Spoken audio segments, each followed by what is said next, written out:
game teori ini sebenarnya salah satu bentuk nanti masuk di teori peluang juga. Teori peluang yang kemudian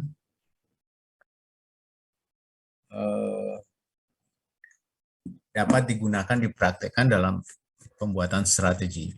Nah, karena dunia sekarang ini kan dunia terbuka, kadang-kadang kita kan spy, walaupun melakukan spy atau melakukan intelligence manajemen, tetapi dalam kenyataan kita banyak berhubungan dengan berhubungan dengan data yang terbuka, gitu ya, sehingga kita dengan mudah harus bisa menjelaskan atau dengan kata lain menghitung apa yang harusnya kita lakukan dalam keputusan-keputusan kita, ya. Sehingga game teori ini atau teori permainan adalah sesuatu yang menghubungkan pengambilan keputusan ketika ada dua atau lebih pelaku ya katakan cerdas dan rasional terlibat dalam konflik atau kompetisi. Nah, kompetitor dalam permainan tersebut disebut player. Jadi seperti orang main ada catur begitu ya. Jadi kalau dalam permainan itu tentu ada yang menang dan ada yang kalah. Dalam banyak hal orang akan dalam kondisi steady state, dalam kondisi sesuatu yang kita sudah paham, yang terbuka, maka kita akan selalu mengacu kepada win-win, ya, win-win solution itu. Jadi Anda punya ini, saya punya ini, kita sama-sama menjalankan, mungkin sama-sama menguntungkan, ya, bukan satu menang satu kalah, walaupun dalam prakteknya, dalam penggunaannya kita harus menganggap siapa yang menang dan siapa yang kalah, begitu. Yang kalah akan berusaha untuk tidak mengalami kekalahan yang besar, yang menang akan selalu berpikir bahwa dia akan memilih maksimum dari minimum, gitu ya. Jadi misalnya kalau ini risiko yang saya hadapi, misalnya keuntungan minimum, paling minimum saya dapat apa, maka saya akan mengurangi risiko dengan memilih maksimum dari minimum itu. Istilahnya maksimin. Satu player menggunakan konsep maksimin. Maksimum dari minimum. Jadi ketika ada alternatif yang memberikan dia minimum keuntungan, maka dia akan memilih maksimum dari minimum tadi. Itu adalah sesuatu yang sudah mempertimbangkan risiko, begitu kira-kira. Jadi mungkin dia saja ada kemungkinan dia maksimum dari keuntungan, jadi maximain, max gitu ya, maksimum dari maksimum. Tetapi dalam kenyataan dia menghindari itu. Dia menghindari artinya dia pilih risiko yang paling kecil. Dia memilih kemungkinan keuntungan paling minimum. Lalu misalnya ada 2 strategi atau 3 strategi, maka strategi yang memberikan maksimum dari minimum itulah yang dia pilih. Di satu sisi konsep orang lain yang menganggap kalau si A menang saya yang kalah, kan begitu. Kalau kalah itu berarti dia lihat kemungkinan kalah yang paling besar tuh yang mana, yang itu, sehingga dia bilang maksimum loss-nya. Kalau maksimum loss-nya itu dia punya, maka dia akan pilih yang paling minimum, jadi minimax, minimum dari maksimum. Konsep minimum dari maksimum artinya ketika dia mungkin mempunyai kemungkinan loss yang paling besar, maka dia akan memilih minimum dari loss tadi. Sehingga konsep pemain kedua ini adalah minimax, minimum dari maksimum. Jadi ada 2 permainan yang konsep asumsi kita, atau dengan kata lain konsep permainannya, bahwa yang satu menggunakan konsep maksimum dari minimum, dan yang satu menggunakan konsep minimax, minimum dari maksimum, ya. Nah, ini konsep game teori seperti itu. Jadi kompetitor dalam permainan ini disebut player misalnya, ya.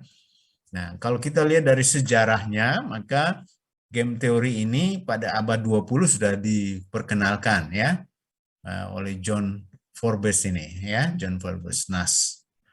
Nah, Kemudian di tahun 1944, ya, sorry, ini yang dari bawah ke atas ya. Nah, jadi kalau kita melihat tahun apa namanya, tahun-tahun di mana pengembangan teori game teori ini, teori permainan ini akan menjadi yang bagian kedua ini kita mengatakan bahwa dia menemukan bentuk matematika dari game teori yang menerbitkan paper mengenai teori game dan economic behavior. Jadi perilaku pelanggan itu, perilaku ekonomik itu yang kemudian digambarkan dalam sebuah konsep game teori ini. Kemudian dirumuskan oleh von Neumann, dan termasuk juga ide dasar mengenai minimization of the maximum losses. Nah, jadi tadi yang Bapak sudah singgung bahwa ada maksimum kekalahan atau maksimum kerugian, dan kita keputusan rasional dan keputusan yang mengarah pada keputusan yang baik adalah mengurangi atau meminimumkan minimum dari kerugian yang kita akan hadapi itu.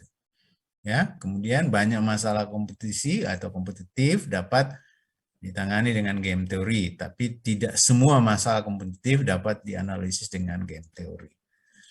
Di dunia saat ini kan sudah begitu banyak ya software-software yang kemudian bisa membantu kita ketika kita punya data-data terkait kompetisi ini, maka sebaiknya kita menjalankan kompetisi apa itu sudah ada gitu ya. Oke, baik. Nah, mungkin ini yang kita harus pahami sedikit dengan asumsi-asumsi yang terkait dengan teori ini ya, atau permainan ini. Jadi model game teori berbeda dengan model pengambilan keputusan dalam kepastian dan pengambilan keputusan dalam risiko. Ya, perbedaannya apa? Pesaing mengambil keputusan dalam model game teori adalah pesaing yang aktif dan rasional, berbeda dengan pengambilan keputusan dalam model kepastian atau risiko di mana pesaingnya bisa pasif. Jadi ini antara pesaing dan sama-sama aktif, sama-sama terbuka begitu kira-kira. Dalam model game, kriteria keputusan maksimin dan minimax, tadi Bapak sudah singgung sedikit ya. Maksimum dari minimum itu adalah orang yang merasa dia akan menang, dia akan mendapatkan keuntungan, maka keuntungan minimum yang dia perhitungkan, lalu alternatif minimum tadi dia pilih yang maksimum dari minimum tadi. Ya, sedangkan model pengambilan keputusan dalam model kepastian atau risiko kriterianya adalah maksimalisasi atau minimalisasi ya. Kalau kriteria seperti kita akan pakai misalnya linear programming ya, kita akan melihat kendala-kendala yang menjadi bagian yang harus kita pertimbangkan, lalu apakah kita bicara maksimum atau masalah minimal. Itu sudah kepastian. Artinya semua kondisi yang kita hadapi itu pasti. Misalnya Anda punya bahan baku itu pasti. Anda punya dana untuk membayar tenaga kerja pasti. Anda punya pasar juga kadang-kadang sudah pasti, apalagi kalau misalnya Anda kontrak kan gitu ya, kontrak kerja, maka akan menjadi sesuatu yang sudah pasti di awal. Anda harus menyelesaikan sekian unit untuk kontrak tahun pertama, kontrak tahun kedua, itu semua yang dalam kondisi kepastian ya, rigid, kepastian dan ya pasti gitu ya. Nah, jadi determinannya jelas sekali ya. Oke, baik. Nah, sedangkan teori permainan ini atau game teori ini akan melihat kondisi yang tidak pasti gitu ya. Mengambil keputusan dalam kondisi tidak pasti. Misalnya berdasarkan jumlah player, jika jumlah player 2 maka dikenal dengan two-person game. Two-person game ini memakai konsep sum zero ya, jumlahnya 0. Jadi saya untung berapa, dia kalah berapa, itu jumlahnya harus 0 gitu ya. Jika jumlah pemainnya lebih besar dari 3 atau lebih besar atau sama dengan 3, maka disebut n-person game. Dalam dunia nyata, third-person game lebih populer karena metode pemecahan end-person game ini belum sepenuhnya berkembang. Baik. Kemudian, contoh misalnya ya, third-person game ini adalah permainan catur. Contoh end-person game ini, misalnya beberapa perusahaan dalam masa promosi dan mengiklankan produk mereka secara intensif untuk memperoleh pangsa pasar yang lebih luas. Ya, oke. Itu berarti banyak ya, banyak perusahaan, banyak pemain di dalam. Berdasarkan jumlah keuntungan dan kerugian, maka dibagi menjadi dua, yaitu jika jumlah keuntungan dan kerugian adalah nol atau dikenal dengan zero sum game itu ya. Jadi disebut sebagai permainan jumlah nol atau zero sum game, atau jumlah constant sum game. Jadi jumlahnya tidak nol tapi sebuah nilai tertentu. Sebaliknya bila tidak sama dengan nol, permainan tersebut disebut sebagai permainan yang bukan jumlah nol, non-zero sum game. Ya. Oke, sebuah game dimainkan ketika masing-masing player memilih salah satu. Ya, salah satu pilihan dibuat secara simultan sehingga tak satu pun pelaku tahu pilihan pesaingnya sehingga dia memutuskan tindakannya. Tapi di dunia nyata seorang player membuat pilihan setelah pesaingnya mengumumkan tindakan yang diambil. Ya, game mungkin untuk membentuk pasar baru, meningkatkan pangsa pasar atau meningkatkan daya saing produk. Jadi bisa langkah-langkah strategi yang dibuat untuk membentuk pasar baru misalnya, ya, meningkatkan pangsa, ya, meningkatkan pasar atau meningkatkan daya saing. Oke, baik. Kita lanjut. Nah, ini contoh ini ya, sudah masuk ke dalam contoh. Misalnya perusahaan A itu dia punya dua strategi. Ya, strategi harga murah atau cost strategi atau cost strategi saja biasanya, atau strategi harga sedang S2 ya, S1 dan S2. Kalau perusahaan B punya 3 strategi, jadi strategi harga murah, harga sedang, dan harga mahal. Lalu kondisinya kayak begini. Cara membacanya seperti apa? Jadi matriks di atas memiliki player. Jadi player A, perusahaan A itu dianggap bahwa kalau dia selalu sebagai pemenang. Dibaca dari kolom itu dia mengalami kekalahan. Lalu kalau angka minus berarti kalau dibaca dari perusahaan A itu dia mengalami kerugian. Ya. Sedangkan kalau baca dari perusahaan B itu dia mengalami keuntungan. Sedangkan perusahaan B yang nilai positif itu artinya dia mengalami kekalahan. Ya. Gitu. Jadi misalnya materi A memiliki dua player ya, di antara player bagian kiri materi diketahui sebagai pemenang. Di sini A adalah pemenang, sedangkan yang B adalah yang kalah. Tapi coba misalnya minus 3. Minus 3 itu adalah perusahaan A menerapkan strategi harga murah, sedangkan perusahaan B menjalankan strategi mahal. Nah, kalau itu terjadi, maka perusahaan A, kerugian perusahaan A sebesar 3. Kalau itu terjadi. Tapi kalau 4 itu artinya perusahaan A mendapatkan menjalankan strategi S1 dan strategi B menjalankan strategi S2.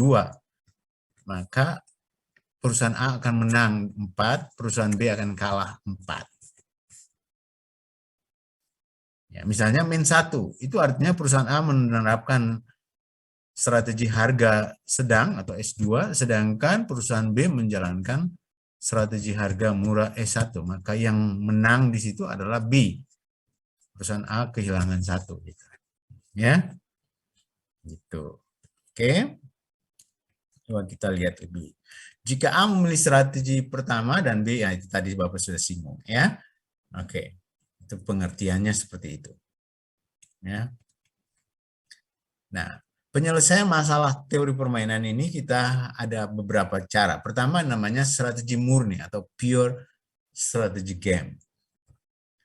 Dalam konsep ini, strategi murni ini artinya strategi optimal untuk setiap pemain adalah dengan menggunakan strategi tunggal.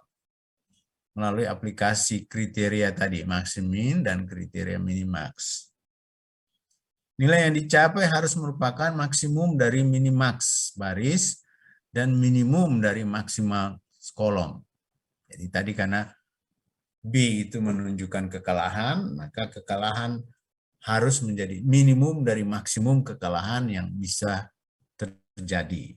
Sedangkan A akan memilih maksimum dari minimum keuntungan. Jadi maksimum dari minimum, maksimin. Ya. Nah, coba kita lihat tabel tadi. Ya. Jadi, dua buah perusahaan yang memiliki produk yang relatif sama selama ini saling bersaing dan berusaha untuk mendapatkan keuntungan dari pangsa pasar yang ada. Untuk keperluan tersebut, perusahaan A mengandalkan 2 strategi dan perusahaan B menggunakan 3 macam strategi. Dan hasilnya terlihat pada level ini. Coba sekarang kamu tambah satu kotak di sebelah kanan dan satu baris di bagian bawah. Ya, kamu gambar di kertasmu, lalu kita buat gambar, lalu kita masukkan itu 192.854 ya. 192.854. Jadi coba Bapak keluar dulu ya, Bapak stop sharing, Bapak buat di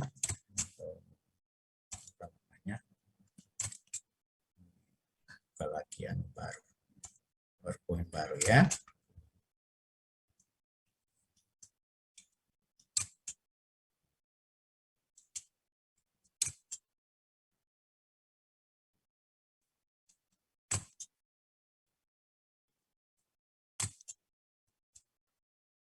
Kita coba ambil angkanya saja ya, insert tabel. Tadi tabel itu, jadi kita buat 3 baris, 4 kolom.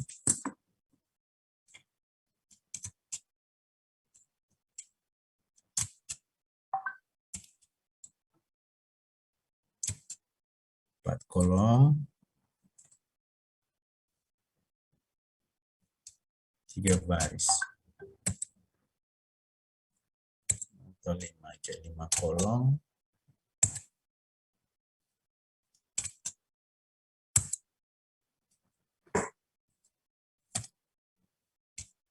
3 baris, 4 baris.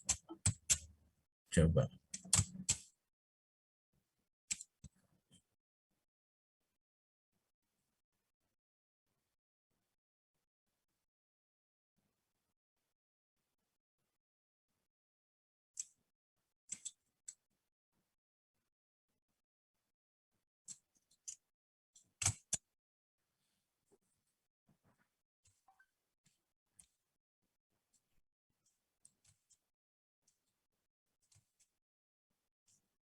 Oke, kita lihat tabel ini ya. Nah, tadi kan di A ini punya strategi 1 dan strategi 2. Strategi 1.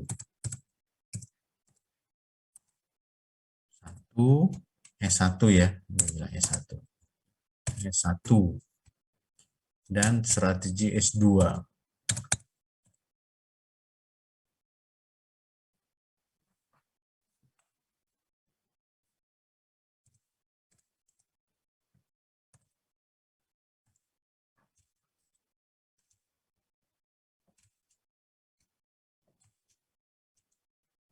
Ini dia punya 3 strategi. Strategi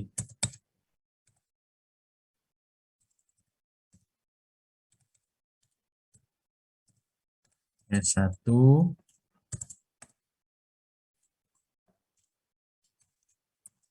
strategi S2, dan strategi S3.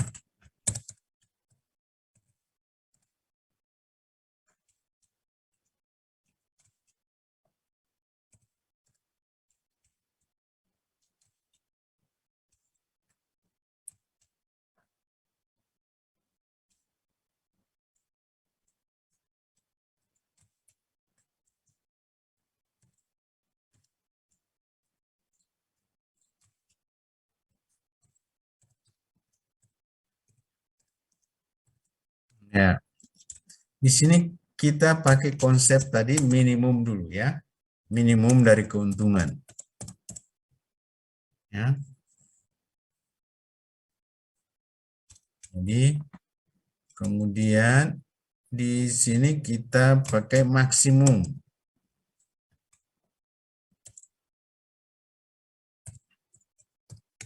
Ya. Sekarang kita isi data dulu. Isi data tadi ada 1, terus 9, 2.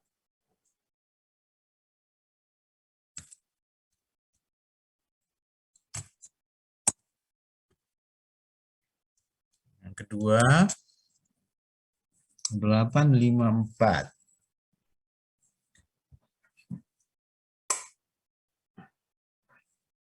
8, 5, 4. Oke. Sekarang kita lihat dulu. Dia pilih minimum. Minimum dari baris ini berapa? Baris 1 ini. Paling kecil berapa? Yo. 1, Pak. 1. Yang kedua paling kecil 4. 4.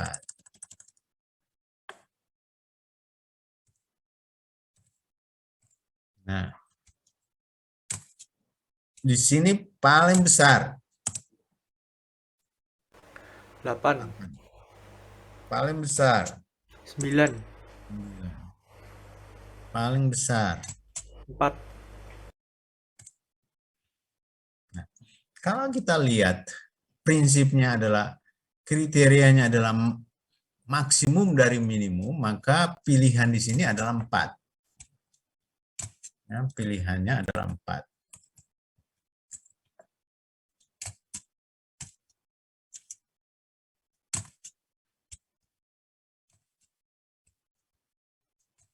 Pilihannya 4.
Ini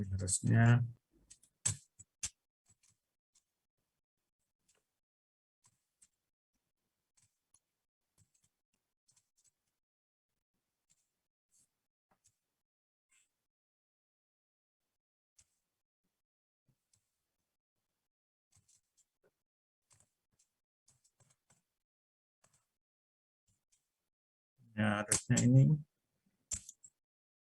4 ya. Biasanya muncul, kok ini nggak muncul ya. Mungkin lingkarannya kurang besar, Pak. Harusnya muncul itu loh yang gambar putihnya di tengah itu. Apa namanya? Cuma ada garis di ujung-ujung aja. Biasanya kan biasa keluar itu. Kalau diklik dia kan muncul itu. Kalau mau pakai yang shape format itu, Pak. Jadi bagian warnanya dihilangin. Shape Mana itu? format, Pak. Yang atas. Iya itu. Di atas yang mana? Kan ada recording, help, nitro, pro, egg, shape format itu, Pak. Paling ujung. Warna Di merah. shape ini kan? Shape. Atasnya lagi, Pak. Itu kan di atasnya shape ada animation. Animation. Yang ini. Shape di atas ada bundaran itu. Biasanya Bapak pakai itu langsung diklik muncul itu apa namanya lingkaran aja yang cuma tidak warnanya tidak ada itu cuma ada lingkaran tanpa warna itu. Ya itu Pak, kan di atasnya tulisan header and footer kan ada tulisan shape format. Yang mana tuh nak? Bapak coba lihat di daerah kanan Pak. Daerah kanan. Ya, itu kan paling atas sendiri ada tulisannya shape format. Paling atas sendiri, atasnya tulisan header and footer. Hidden, Sebelahnya tulisan hidden, Nitro Pro 8, Pak. Hah? Di sebelahnya tulisan Nitro Pro 8. Nitro Pro 8 yang Bapak punya ya, Nitro ya. Yang tulisan oranye, Bukan, Pak. Pak. Oh, Yang Pak. atas, Pak. Yang di atas, yang pilihannya Yang di atas, yang help, Pak. Yang mana itu?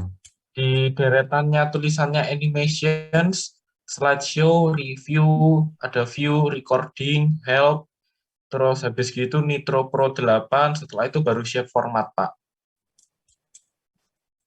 Ini nggak ada di Bapak punya Nah, itu tuh kayaknya. Pak, kelebihan geser ke kiri sedikit, Hah? di header footer ini, Pak. Atasnya word art, Pak. Kok nggak ada di Bapak punya ini? Oh, word art. Iya, terus? Di atasnya, Pak, di atasnya word art sini, di atasnya word art, Pak. Shape Ini format, Pak. Ini cuma remote control ini. Ini muncul anunya punya, Zoom yang punya. Ketutupan Muncul berarti, Pak. Zoom-nya Yang tutup. ketutupan, Pak, berarti. Ketutupan Zoom ya. Oh, oke. Bapak kasih pindah Zoom-nya. Oh ya, saya format ya. Iya, Pak, di situ. Baik. Kasih pindah dari bawah saja. Nah, ini saya format. Terus, oh iya ini ada nih. Nah, betul ini. Nah, terus Bapak pakai Enggak, save. Pak, yang ya. Ya, oke, itu toh. No. Terus ini tidak ada no fill gitu ya. Nah, jadi Buat ada garis situ ya. tepinya di ini, Pak, di onin, Pak. Biar Oh, ada hilang. tipe, garis tepinya. Iya, harusnya ada garis tepinya. Kok hilang lagi save? Diaktifin dulu, Pak, shape-nya. Kita ambil lagi dulu ya. Iya. Nah.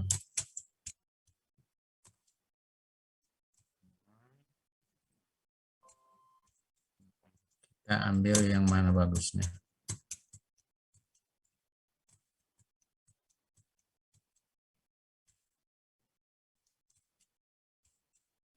Terus Yang dihilangin shape fill-nya aja, Pak. Yang outline jangan. outline enggak usah ya? Ya, jangan. Save Yang- fill aja ya? Iya, Pak. No fill aja gitu ya? Oke. Iya. Hmm. Nah, Ya gitu ya. Pilihannya 4. Karena itu konsep maksimum dari apa? minimum. Nah, maksimum dari minimum. Ya, itu maksimum dari minimum. Nah, sedangkan yang di bawah itu minimum dari maksimum. Yang kolom.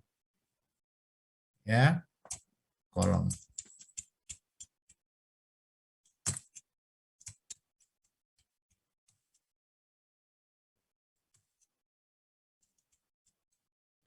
Tebal-tebal dikit.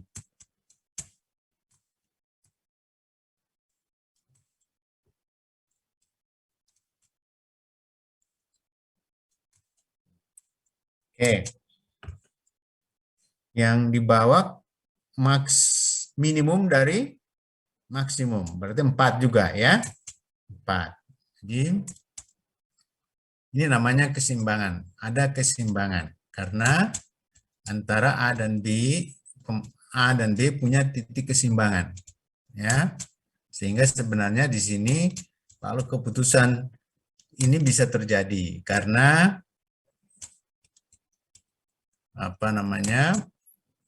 baik A dan B ini sudah bisa sepakat karena mereka punya win-win tadi. Sama-sama dapat 4. Ya.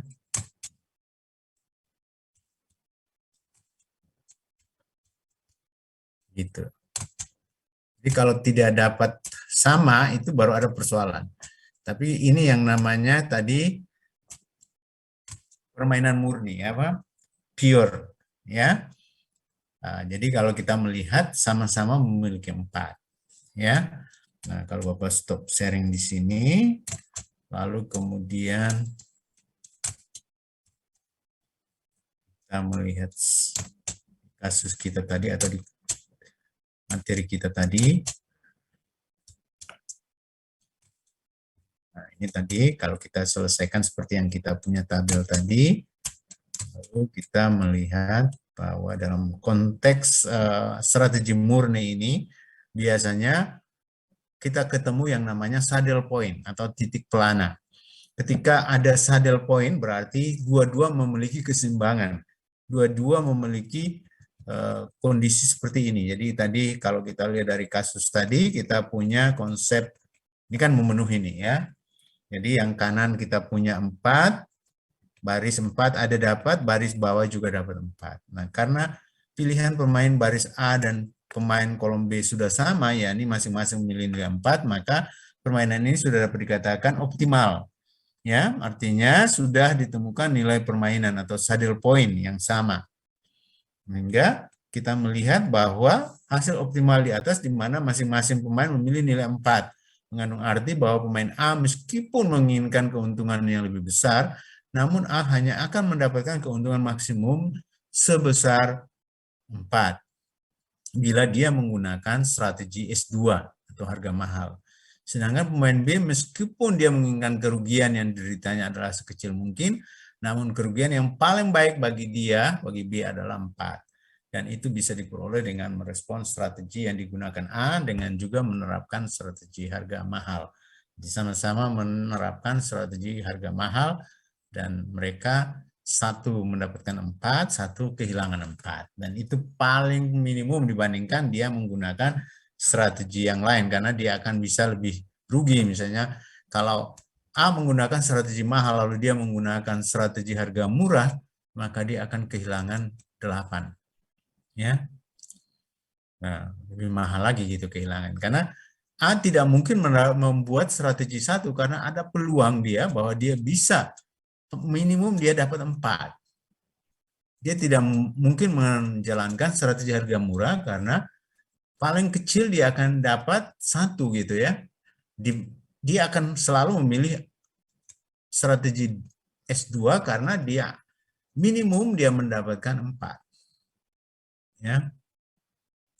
Jadi artinya konsep maksimum tadi artinya dia sudah pilih yang paling minimum dan maksimum dari minimum itu adalah yang dia pilih.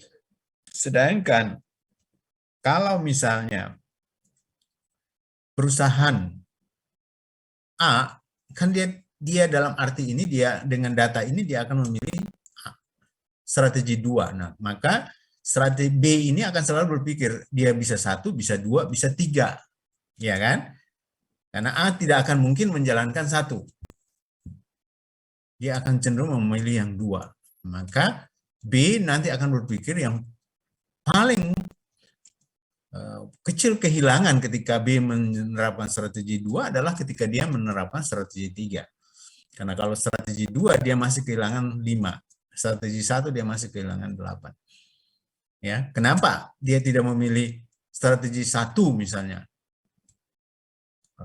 A, karena dia berpikir dia akan cenderung menggunakan A, karena ini memberi keuntungan lebih besar dibandingkan dia harus menggunakan strategi 1. Ya, kalau misalnya perusahaan A menjalankan strategi 1, maka perusahaan B akan cenderung menjalankan strategi 1 juga. Ya, dan itu berarti juga sama-sama dia menang 1 tapi kalah 1, tapi itu tidak akan dipilih A karena A akan cenderung memilih yang 4. Sampai sini ada pertanyaan? Halo? Ini kalau A. Nah, kalau dari B kan dia akan melihat yang paling rendah. Ya kan?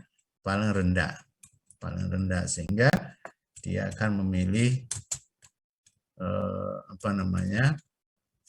dia akan memilih strategi 3 ketika A menjalankan strategi S2 ya, karena masing-masing ada saddle point-nya di sana, sama-sama bernilai 4. Ya, kalau tidak ada saddle point, bagaimana kira-kira? Nah, itulah kemudian pengembangan dari teori permainan ini masuk ke dalam teori probability, ya, teori peluang. Jadi, misalnya begini, dia akan melihat satu-satu, ya. Dalam kasus ini kita sama-sama menghilangkan. Jadi tidak mungkin mereka menjalankan, misalnya ada 3 strategi. A menjalankan 3 strategi, B menjalankan 3 strategi. Kita akan mengecilkan, mereduksi, karena tidak mungkin si A akan menjalankan itu, B akan menjalankan strategi yang itu. Nah, satu ini yang harus kita hilangkan, ya, karena tidak temukan saddle point-nya, gitu ya. Nah, misalnya contoh kasus 2 ini, namanya strategi campuran atau mix, ya, strategi mixnya. Dari kasus di atas dan karena adanya perkembangan yang terjadi di pasar, maka perusahaan A yang tadinya hanya memiliki produk dengan harga murah dan mahal, sekarang juga dia membuat yang harga menengah, ya, harga menengah. Lalu kemudian kita melihat harga menengah kalau masuk, maka kalau A menjalankan strategi harga menengah tadi, harga sedang, maka ketika perusahaan B menjalankan strategi S1 atau harga murah, maka dia akan kehilangan satu. A yang kehilangan, ya, karena negatif. Ya. Nah, kemudian kalau B yang kita lihat, dia akan melihat kalau A itu menjalankan strategi 2, ya, strategi S3 mahal, maka nilai yang kerugian yang paling tinggi itu adalah 9. Maka ini dalam kenyataan akan sulit untuk dia menjalankan itu. Ya, akan sulit untuk dia menjalankan strategi 3. Ya.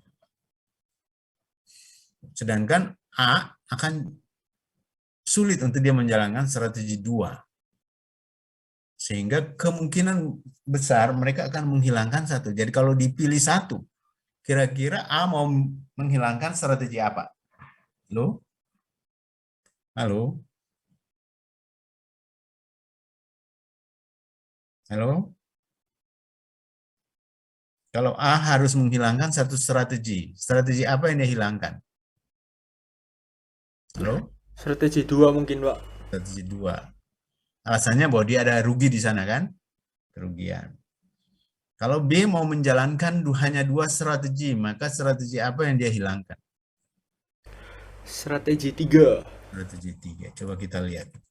Ini mula-mula akan dicoba dulu dengan menggunakan strategi murni seperti yang telah dijelaskan di atas. Bagi pemain baris dan pemain kolom. Coba kalian buat minimax dan maximin tadi. Coba untuk kasus ini. Tabel 1, buat kolom 1 sebelah kanan, buat baris 1 di bagian bawah, lalu milih seperti tadi kita. Nah, ada saddle point nggak? Ya, kalau ada saddle point sebenarnya tidak ada masalah. Tapi kalau tidak ada saddle point, maka itu artinya kita tidak menemukan win-win solution itu. Ya. Baris pertama, berapa nilainya? 2. 2. Baris kedua? Min 1. Min 1. Baris ketiga? 1. 1. Nah, maksiminnya adalah 2. Ya kan, gitu ya. Maksimum dari 3 nilai itu kan 2.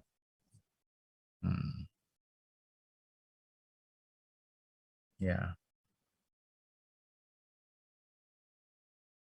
Nah, sekarang dari kolom. Kolom 1 kan 6.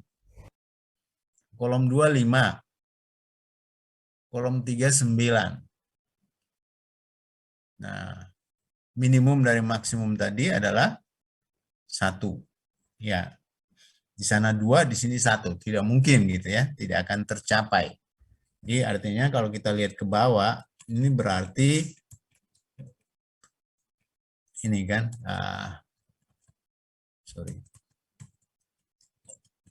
di strategi murni ini tidak terjadi yang namanya saddle point. Ya, saddle point. Jadi di bawah pilihannya adalah -1, yang sebelah kanan pilihannya adalah 2. Ya.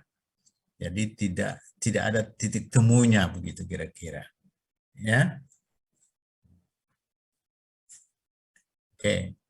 Sehingga kemudian tadi kita punya pemikiran seperti yang dia pikirkan itu. Dia menghilangkan 2 S2, yang B menghilangkan S3. Maka kasus kita sudah seperti ini. Tapi di sini kita tidak bisa menemukan saddle point. Ya. Tidak akan bisa menemukan saddle point. Nah, untuk itu kita mencoba mencari dengan konsep peluang tadi. Jadi cara mencarinya adalah seperti ini, kita coba melihat ini. Nah, kita buat tabel dulu. Ya.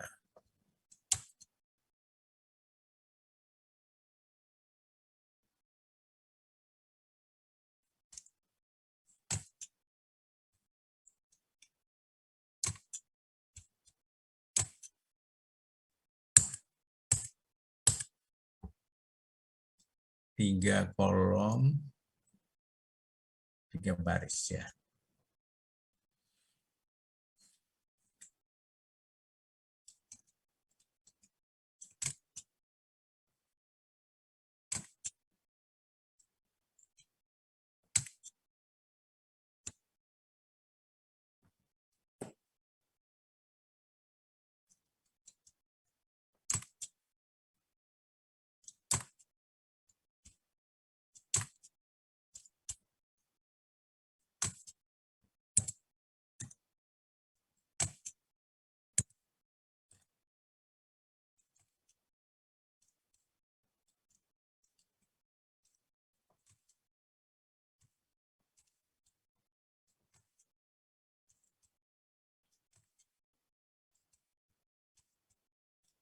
Sorry.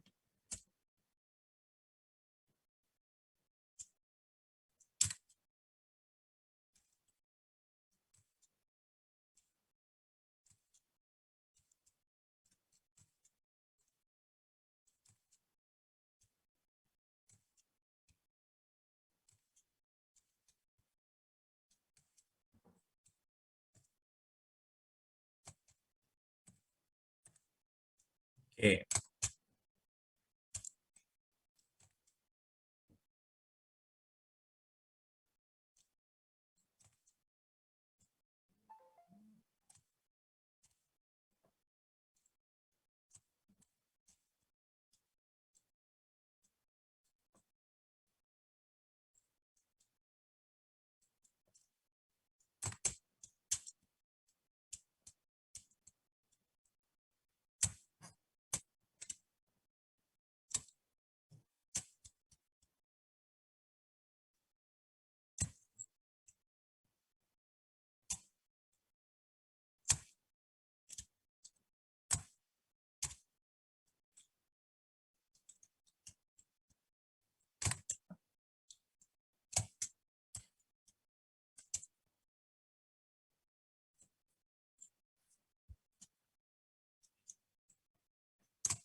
Oke, coba kalian buat kolom 1 di kanan dan kolom 1 di bawah.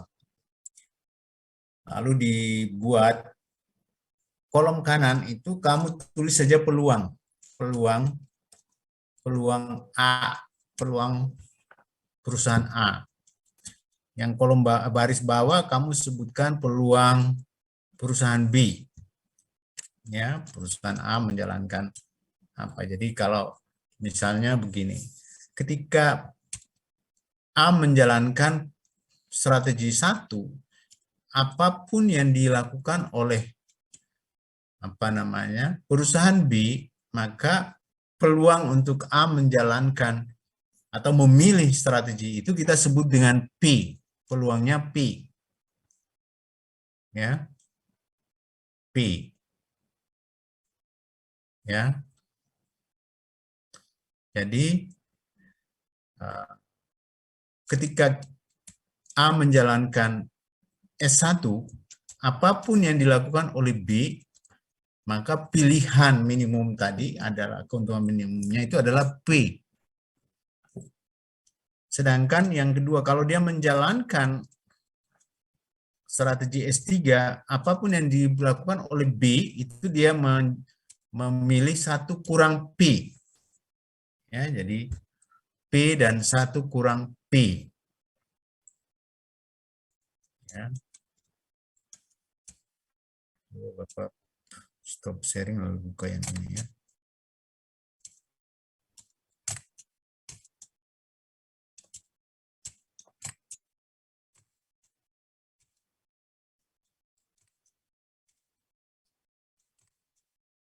Jadi kalau ini B menjalankan S1, ini S2,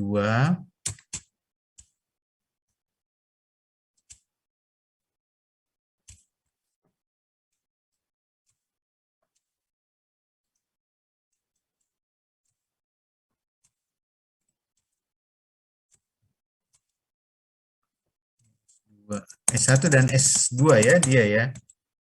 Sini S1 dan S3.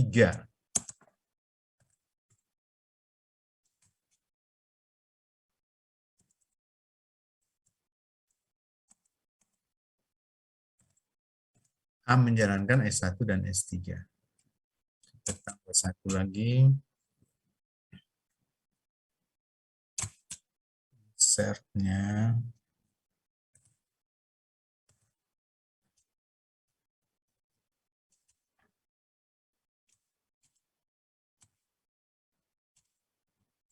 Peluang di sini, peluang A.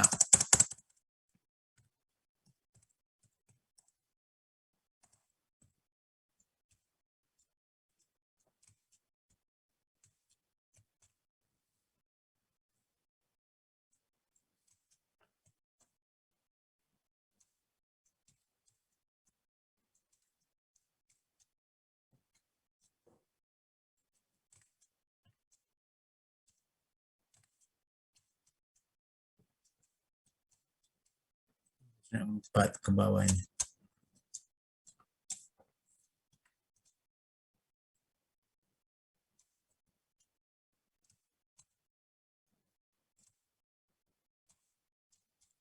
Oke. Kalau tadi S tinggal berapa tadi? Tinggal berapa? Yang ini S1 berapa 2, nilainya? 5 ya? 2, Pak. 2. Terus yang ini S1, S2? Baru 5. 5. Kalau di bawah? 6. 6. Ini 1. 1. Oke.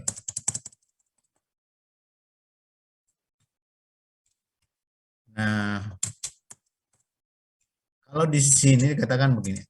Kalau A menjalankan S1, apapun yang dijalankan B, maka pilihan atau peluang A untuk memilih itu adalah P.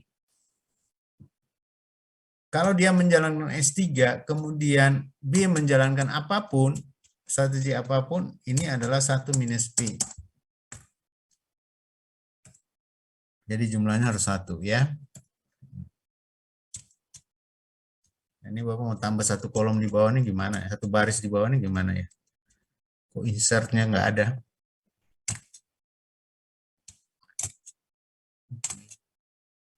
Sebaliknya, kalau B menjalankan S1, A menjalankan apapun, kita sebut key misalnya. Key. Yang sebelahnya adalah 1 minus key.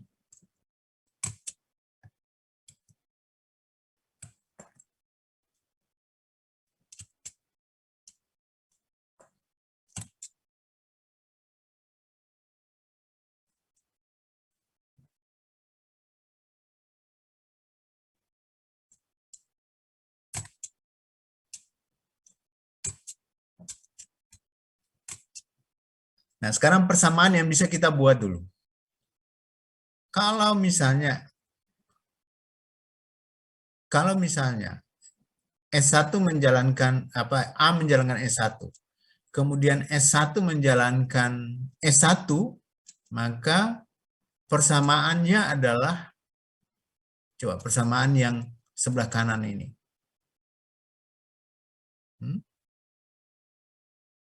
Kalau A menjalankan S1, kemudian B menjalankan S1.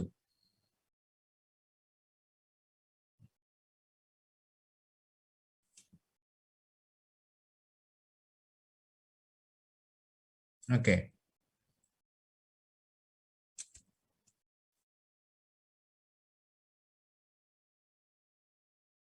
Yang baris 1. Berarti dapatnya berapa?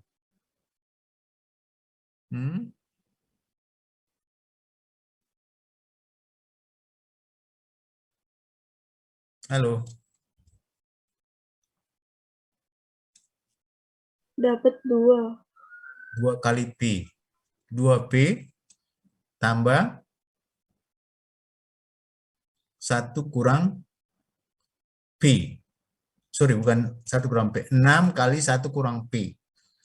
Ketika dia menjalankan S3, kemudian B menjalankan S1, maka di sini 6 dengan kanan ini 6 kali 1 kurang P. Coba tulis 2P, jadi persamaan yang kita mau cari supaya mendapat saddle point ini adalah pertama, ketika A menjalankan S1, kemudian B menjalankan S1, maka peluang A untuk memutuskan itu adalah 2P. Kalau A menjalankan S3, kemudian B menjalankan S1, maka peluangnya menjadi 6 kali 1 kurang P. Jadi persamaan pertama itu ketika B menjalankan S1, lalu kemudian A menjalankan apapun, maka kita akan mendapat persamaan pilihan A itu adalah 2P tambah 1 kurang P. Oke. Jadi persamaan pertama ketika A menjalankan S1 dan S3, ya. Kalau kok bisa hilang ya.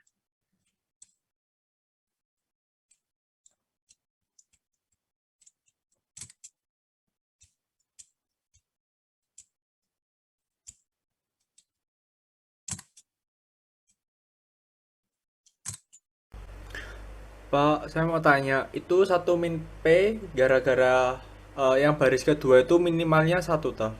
Jumlahnya 1. Oh, oke, Pak. Jumlahnya harus 1. Ya.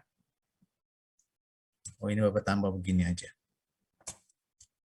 Pada kita bingung.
Jadi jumlah harus 1 ya.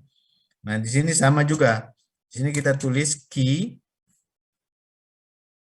dan 1 kurang key misalnya ya. Kita P dan key saja. Di sini key.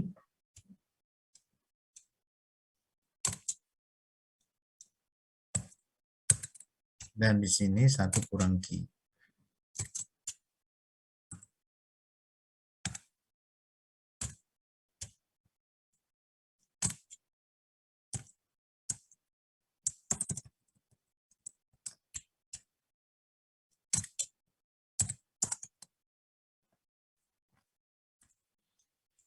Ya, jadi ada 2 sebelah kiri dan sebelah kanan ya.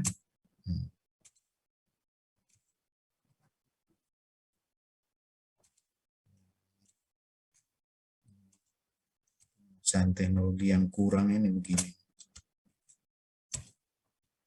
Oke. Nah, jadi persamaan pertama ini misalnya kalau kita bicara tentang strategi yang dilakukan A dan kemudian ditanggapi oleh B ya, dengan oleh B. Jadi ini adalah pertama strategi yang dijalankan A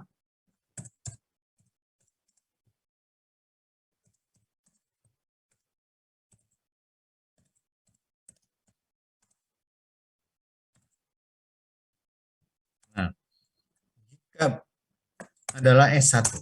S1 dan S3.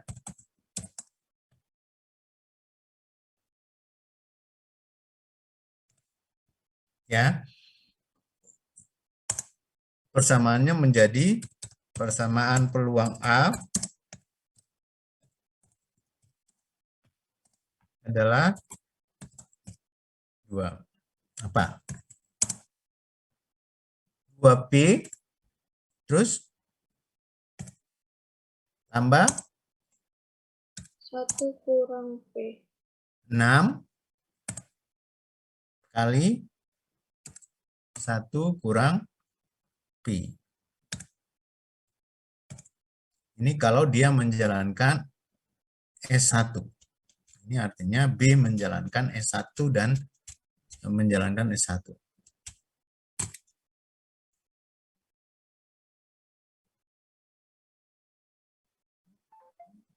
Ini jika B menjalankan S1.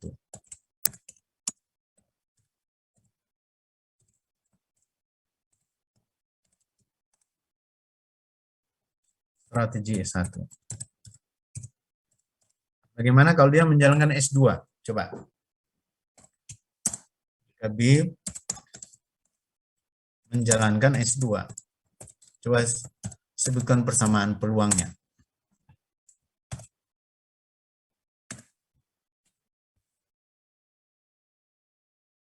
Persamaan peluangnya adalah 5P ditambah 1 kali 1 kurang P.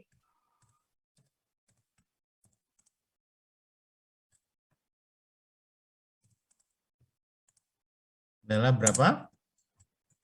5 kali P Oke, 5P ditambah P tambah 1 kali 1 min P. tambah 1 kali 1 min P. Nah, itu harus disamakan supaya kita dapat P-nya itu berapa? 1 kali 1 minus P. Nah, dua persamaan ini harus sama.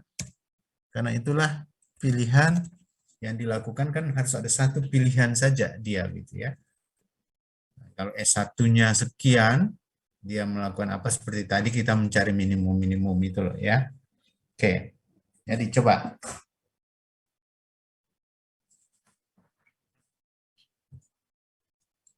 Samakan persamaan lalu kamu dapat P-nya berapa? Persamaan 1 sama dengan persamaan 2. Jadi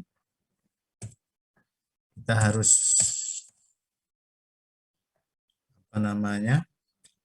keseimbangannya atau keseimbangan peluang A adalah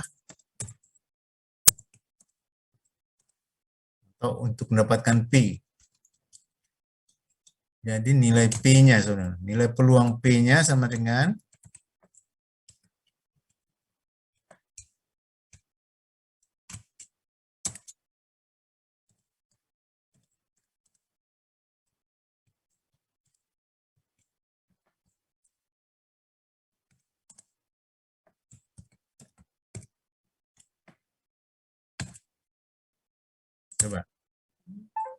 Ayo, yang di atas ada berapa? 2P kurang 6P itu berapa?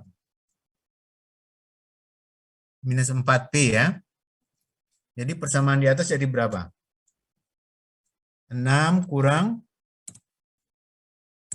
4P sama dengan berapa yang keduanya? Yang keduanya berapa? 4P ditambah 1, Pak. P tambah 1.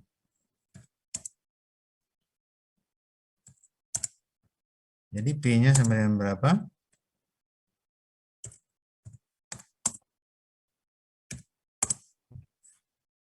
6/8. Ya, 5/8. 5/8.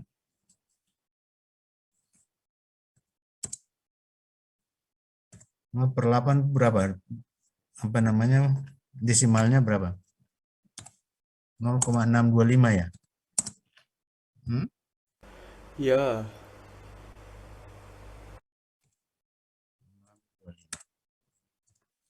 Nah, kalau 0,625 nanti kamu tulis ganti P dengan 0,625, 1 kurang P 0, berapa? 0,35 ya. 6, 3 berapa tuh? 3 berapa? Ya. Oke, sekarang coba kamu buat untuk B, coba.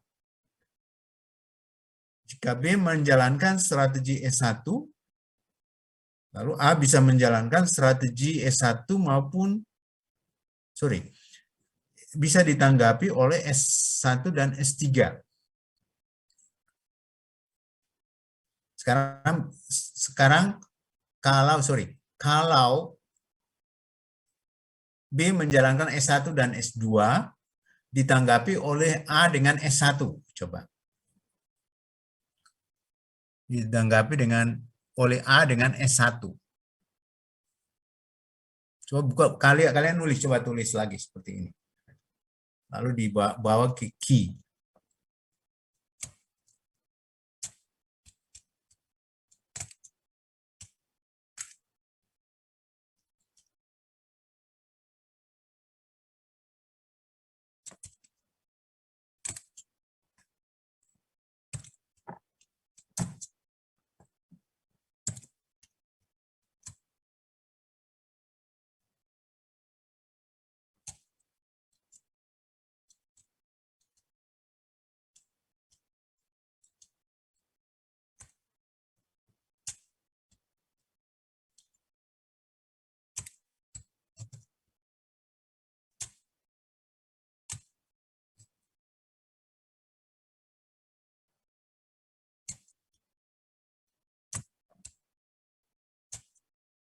Oke.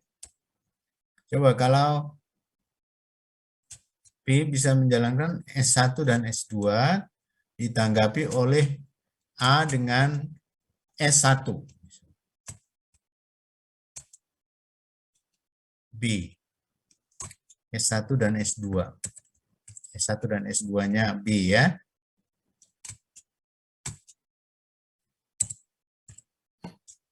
Persamaan peluang B adalah, coba, berapa? 2 key, halo, 2 key tambah